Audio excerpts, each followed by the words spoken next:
يعني النادي الاهلي اسمه نادي البطولات. فدي حاجه، ده بيبقى ضغط وبس تبقى في نفس الوقت حاجه كبيره.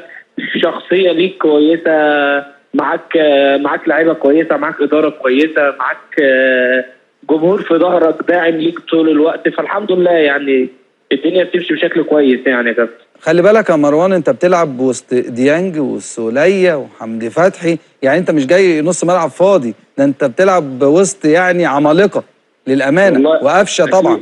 اكيد والله يا كابتن، اكيد طبعا. انا قبل ما اجي طبعا كنت عارف ان انا جاي برضو وسط لعيبه كبيره ولاعيبه خبرات ولاعيبه ليها اسمها طبعا. بس الواحد بياخد قرار وبيتوكل على ربنا وبيشتغل وبيعمل اللي عليه. بقول لك يا مروان، بتخاف من كولر اكتر ولا كابتن سيد؟ والله لا فيش كده خالص. ده كابتن كولر طبعا دمه خفيف، والكابتن سيد على طول بنلعب انا وهو على طول بيكسبني 10-1 و9-1. كابتن سيد بيكسبك لحد دلوقتي؟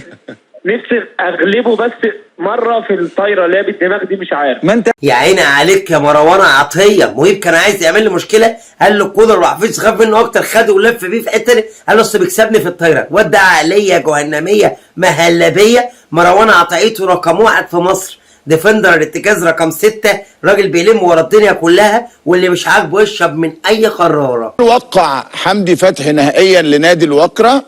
تواصلنا مع ماركز لوبيز المدير الفني لفريق الوكرة القطري، اللي رفض التعليق على الامر. قال لنا في تصريحات كده: هل وقع حمدي فتحي مع الوكرة القطري؟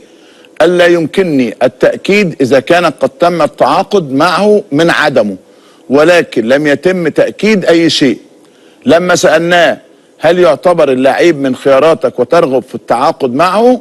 قال: لا يمكنني الإجابة عن ذلك. ده اللي قاله مدرب نادي الوكرة القطري، وده يؤكد انه لسه الامور فيها كلام.